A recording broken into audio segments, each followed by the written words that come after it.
Cybersecurity is really about patient safety. It's not something you can just check. We design devices for sterility, biocompatibility, and cybersecurity is exactly the same. It's really about patient safety. And the shift needs to be, if my device is cyber secure, that means it is a safe device for the patients. Because if somebody can hack into a device like a surgical robot while it's performing surgery, it could possibly paralyze somebody. If somebody can hack into an in vitro diagnostic system, it could give a misdiagnosis, which can cause a patient to die if they have something like sepsis. So it's really about patient safety. It also is about getting the device to market faster.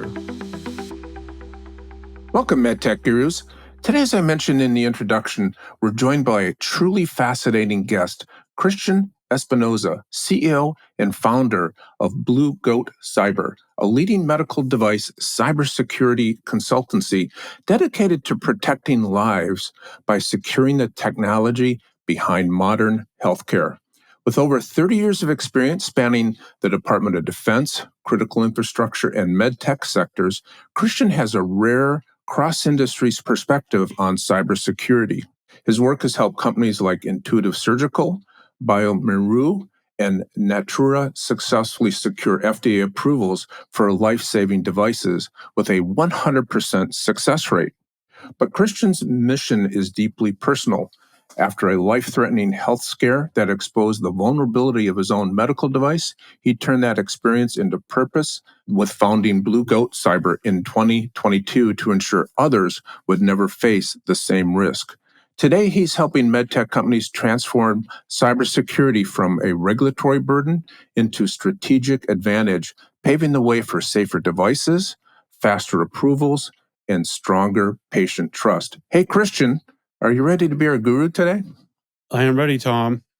Oh, that's great. We're excited to have you. So tell us something fun or interesting about yourself or your family so we can get to know you a little better. One of my goals is to do a Formula 4 race at some point. So a couple months ago, I took a Formula 4 class and thought it was very, very cool. I'm about 6'2", so I'm like the max size almost to get in a Formula 4 car. It's an open cockpit car, an open wheel car, like a Formula 1 car, but not quite as fast and or expensive, obviously. So it's quite an experience for me. Since I'm at the max capacity, most people have like a cushion that they sit on. I can't sit on a cushion, so I'm basically sitting on the carbon fiber about like 4 inches off the ground, basically, so I can feel every bump on the track. So it's something I'm trying to get really good at and eventually do a race. Oh, that's awesome. We'll have to watch that. I love Formula One and enjoy watching that. So I'll have to dive into some of the Formula 4 and see if we can watch your debut. Let us know when that happens. I'd love to see it. All right, I'll let you know. I'm not sure how good I'll be, but it's one of those things in life. It takes some experience and just one step at a time. You got to start somewhere, right? That's right. Yeah, I love that. So, Christian, you've had really an incredible career across defense, infrastructure, and healthcare. How did those experiences help shape your approach to cybersecurity and medical devices? Can you give us some insight there? I think with defense, I used to be in the U.S. Air Force, and I used to be a DoD contractor and worked for DHS, Department of Homeland Security, for a while. I think with defense, it really laid a foundation because we're protecting government secrets from our adversaries, and it's really about precision as well in defense. With critical infrastructure, I've done quite a bit with critical infrastructure. That's really about resilience. So with critical infrastructure, we have to make sure if it is attacked, it can withstand that attack. This is especially important with things like the electrical grid. So the precision for defense and resilience with critical infrastructure, I think, are important attributes that I've combined with empathy with healthcare. Healthcare, I believe, is something I'm very passionate about. Before, when I did cybersecurity, we were doing things like protecting credit card information, which is important. With MedTech, though, we're actually helping bring innovative devices to the market and helping them stay on the market and making sure they're secure. So it's a little more rewarding for me because these devices are really helping humanity in a very positive manner. Yeah, that's helpful. And in doing my research, you'd indicated that most MedTech cybersecurity strategies fail FDA scrutiny, if I've got that right. So, can Yes. you share with us why that is, and maybe what are some of the biggest gaps you see, and how companies can approach device security? Yeah, no, one of the number one reasons today that a submission gets kicked back is because the lack of cybersecurity strategy. It's not applied properly or not applied at all. I would say one of the main reasons that people are failing with cybersecurity is they don't think about it until too late. And then they try to bolt the cybersecurity on like 60 days before a pre market submission. The FDA and other regulatory bodies want cybersecurity to be designed into the product from day one, not bolted on at the end. And when you wait to the end and try to retrofit cybersecurity to your device, it ends up delaying a submission, ends up costing way more than if you built it into the device. I like to give the analogy because cybersecurity is foundational. And when people bolt it on, it's like pouring a foundation of concrete for your house and forgetting the rebar. And then later on, you'd go and try to add the rebar to the foundation. As you can imagine, this can be very expensive, which it is when people try to bolt it on. So I think that's one of the biggest challenges, and that's one of my company's missions is to raise that awareness because I hate to see these innovations get stalled or delayed because they didn't think about cybersecurity early on. I would say that's one of the biggest strategies and that is overlooked. And the second, and this again is what we're trying to increase with the awareness, is a lot of people still think cybersecurity with MedTech is about the data. It is about the data, but the data is secondary. It's primarily about patient safety. So I need to look at the cybersecurity through the lens of what can happen to the device if I compromise it in terms of the effect to a patient. I like to use an analogy. If you have a defibrillator and somebody is shocking you to death remotely because they hacked into your defibrillator, do you really care if your data is being stolen at the same time? Probably not, right? So data is important, but the primary lens we need to look at with medical devices is patient safety. Yeah, that's really helpful. I was thinking about that bolt-on example that you were mentioning, and it seems like if you brought it in that late, it could affect maybe some of your software validation, and I would think set some maybe conflicting issues with the software behind the scenes. Am I on the right track with that? 100%.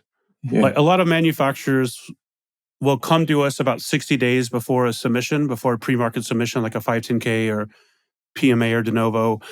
And they didn't think about cybersecurity at all until the regulatory affairs person that's going through a checklist of everything that's required for the submission started asking, well, what did you do about cybersecurity? They're like, oh, we didn't know we had to do anything about cybersecurity.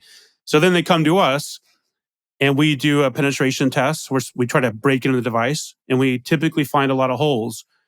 And it takes them way more than 60 days often to fix the holes we identify. So we try to, like I said, raise that awareness so they design the product more securely and avoid that scenario because it's a very frustrating scenario for everybody.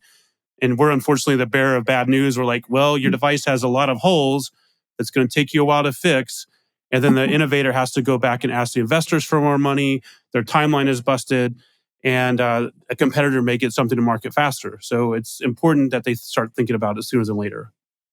Yeah, that's helpful. So I'd like to dive into that just a little further because you mentioned that checklist, right? And how it kind of feels like that's part of the checklist that we're going down as we get ready for submission. So maybe you can explain to us, how you help shift from that compliance mindset to the one of true security and patient protection that you mentioned. We help make that shift by letting the innovator know or the medical device manufacturer know and helping them understand that cybersecurity is really about patient safety. It's not something you can just check. And we design devices for sterility, biocompatibility, and cybersecurity is exactly the same. It's really about patient safety. And the shift needs to be if my device is cyber secure, that means it is a safe device for the patients. Because if somebody can hack into a device like a surgical robot while it's performing surgery, it could possibly paralyze somebody. If somebody can hack into an in vitro diagnostic system, it could give a misdiagnosis which can cause a patient to die if they have something like sepsis. So it's really about patient safety. And it also is about getting the device to market faster. As we've talked about a little bit here, if we consider cybersecurity early on, which is a requirement by the FDA and in other regulatory bodies, the requirement is from design to disposal. If we can consider it early on, it's less costly than try to bolt it on at the end, like we mentioned, which is like tearing up the foundation and add the rebar back in. Mhm. So it's not just about compliance, it's about patient safety, and it also helps speed up your time to market if you do it properly from the beginning. Yeah, yeah, gotcha. That's helpful. And, we're seeing AI. That's like the big buzzword, right? Yeah, in medical device especially. And I'm wondering, how is that reshaping the threat landscape, if you will? And what should medtech innovators be thinking about and preparing as these AI capabilities grow? Well, it's reshaping the threat landscape by making it worse. There's more threats that can be realized with AI. A lot of it is not just cybersecurity based, though, from our experience. A lot of the AI models are flawed, which can have dire ramifications without even considering cybersecurity. There's a case currently going on where a AI counseling application, it's a therapeutic device, like it's therapy where someone can interact with it and get mental health counseling. After a couple months, that device told a patient, a suicidal patient, to go ahead and kill themselves. The AI told the patient to go ahead and kill themselves. And it Wow. went so far as coaching the patient on how to tie the proper knot to do a noose and hang themselves. So that has nothing to do with cybersecurity. That's just a flawed AI model because we tend to look at the lens of what happens when AI gets it right and ignore these edge cases of when it gets it wrong, like the example I just gave you. So that's just AI in general. I think we're a little premature for using AI in certain scenarios in medtech. And even if that model was perfect from a cybersecurity perspective, we could still potentially poison that model or manipulate the model to make it come up with an outcome that we desire, which is a nefarious type of outcome. So there's a lot of AI that we need to consider. I know a lot of medtech innovators throw AI onto their device to try to get funding because it's like a buzzword today. I don't think we fully understand the ramifications of AI. Yeah, yeah, that's helpful, right? Because it's all a matter of what data that you're using, right, and making sure that data is pure. Is that what you're seeing? Yeah, when you train the model, it's garbage in, garbage out. So if you don't train the model properly, then it's not going to be used properly. I think AI is good for things like image enhancement, like looking at an ultrasound for vascular diseases and image enhancement. But I still think there needs to be a physician involved in the middle to translate that AI result into some sort of therapeutic solution. Yeah, yeah, for sure. And as I mentioned, you've helped some really top-notch companies navigate the cybersecurity review process with 100% success rate, if I've got that right. So for our gurus out there, many of who are entrepreneurs or soon to be entrepreneurs, what best practices have you developed and should they be thinking about to ensure these smooth FDA approvals? Do you have any insights for us there? The best practices, we kind of alluded to it, are to start early with cybersecurity.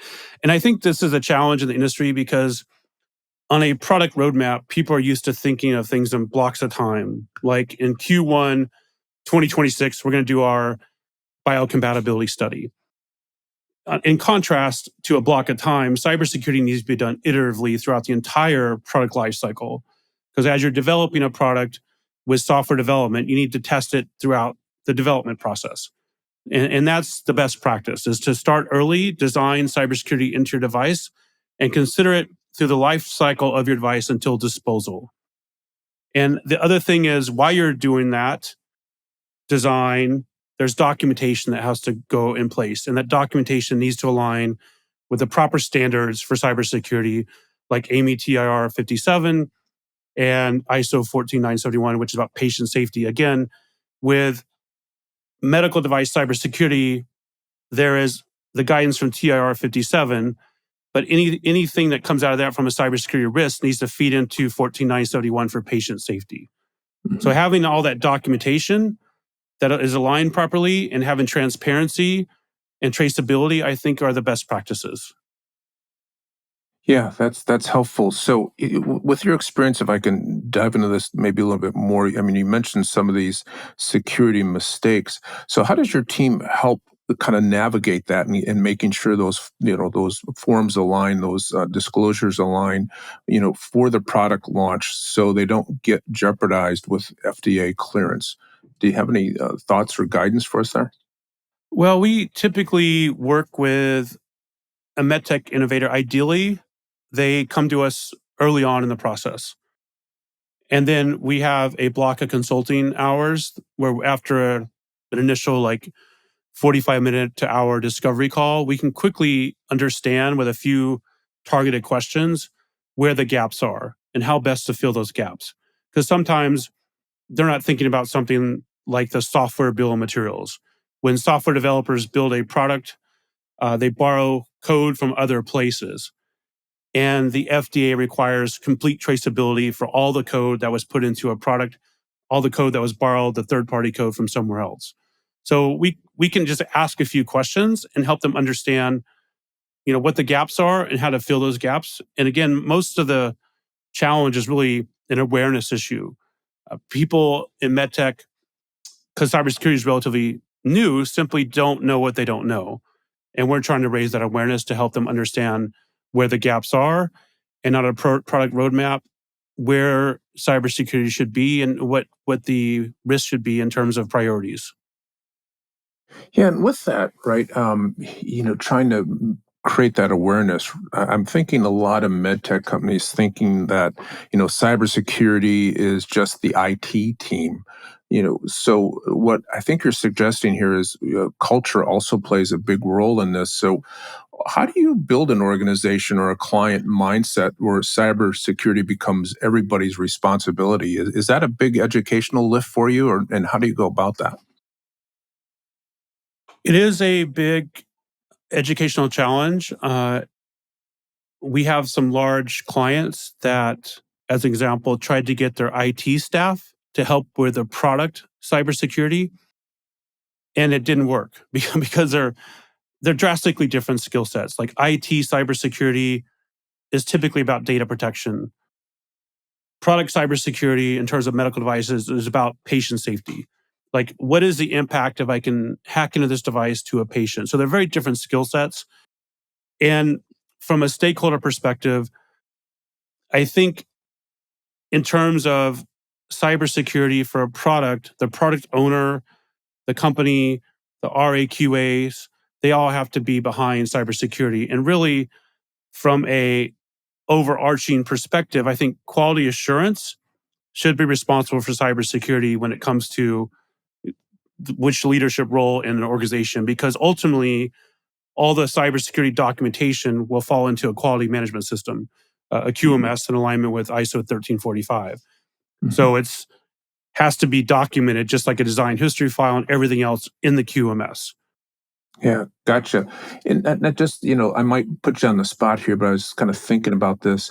As you've gone through this process with companies, are you finding that maybe there's innovation that's coming because they're looking at this cybersecurity from a different perspective? Have there been any like aha moments as you've gone through that? Not in terms of innovation, Hmm. because unfortunately, most people come to us pretty late. And I'll give you an example. One of our large clients made a design decision like 2 years ago to choose a specific microcontroller, and this is for a portable oxygen pump. The microcontroller they chose 2 years ago didn't support the security features that the FDA requires. So now they had to remove all this functionality just to get this device onto the market, which means they had to change the narrative to their stakeholders and their stockholders because it's a publicly traded company and come up with a plan basically.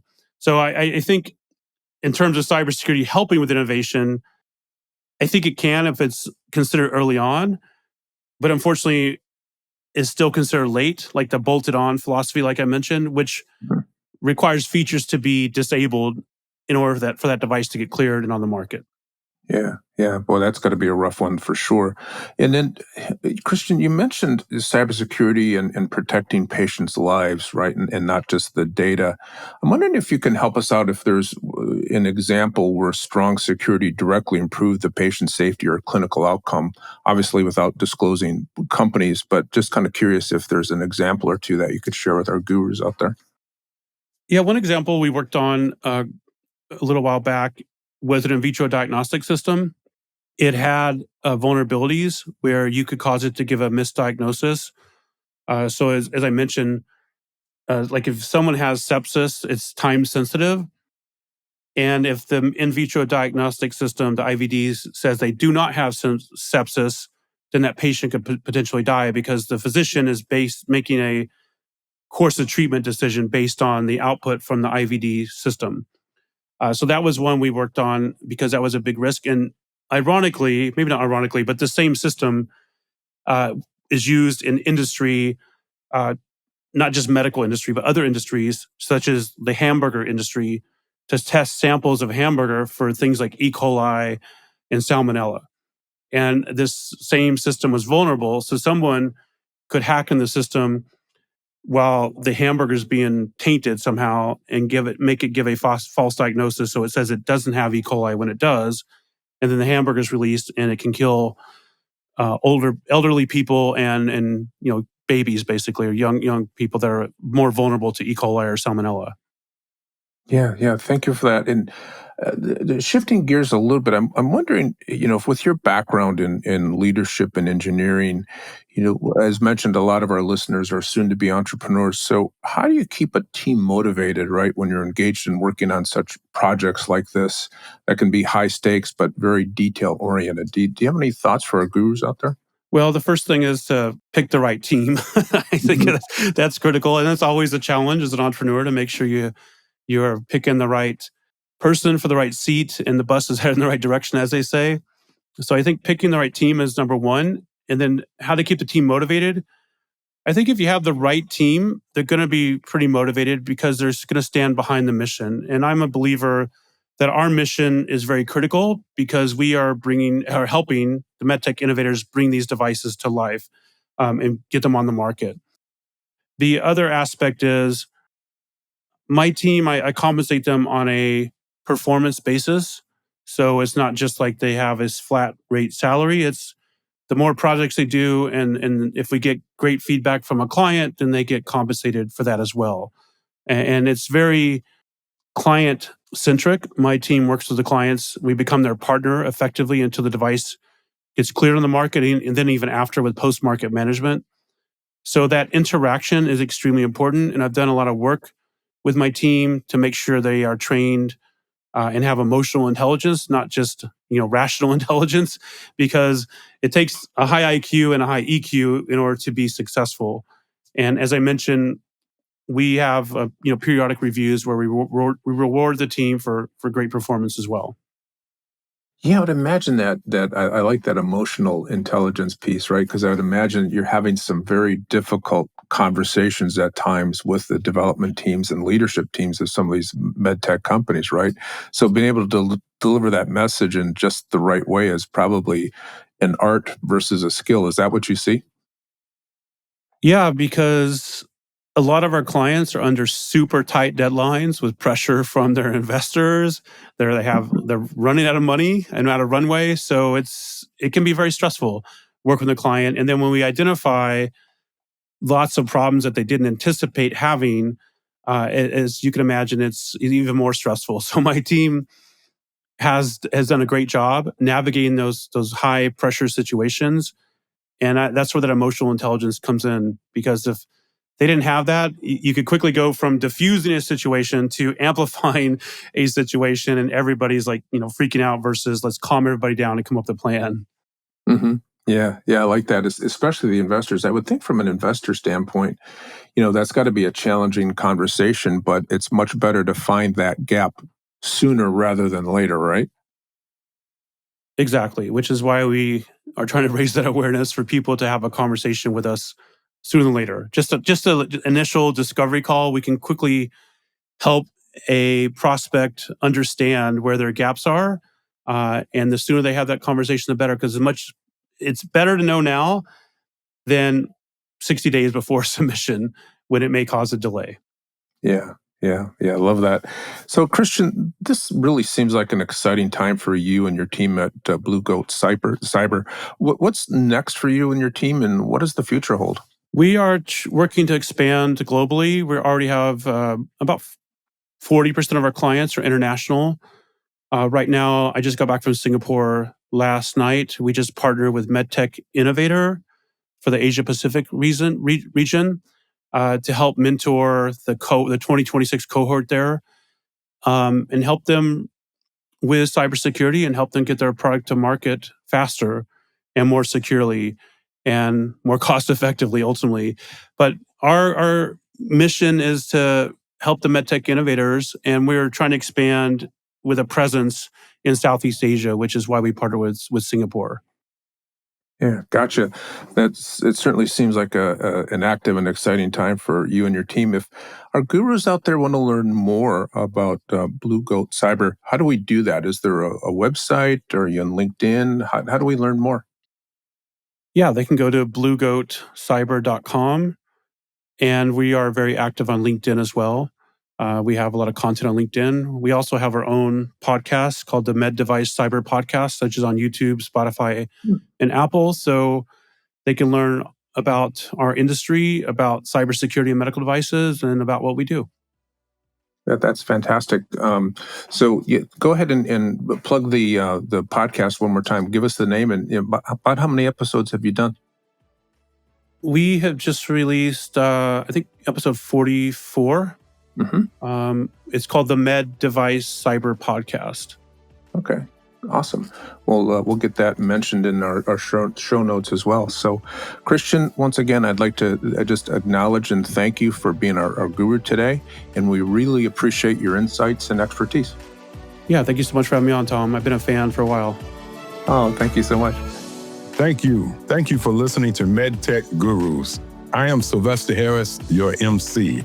If you want to learn more about Tom and his consulting services, you can go to www.pctmedical.com or email Tom at tom@pctmedical.com. Now, I can be reached at Sylvester Harris, that's SylvesterHarris 5048@gmail.com. And I'd be pleased to discuss any voiceover work that you may want for your company or broadcast. Hey, thanks so much for listening, and catch us on the next episode of MedTech Gurus.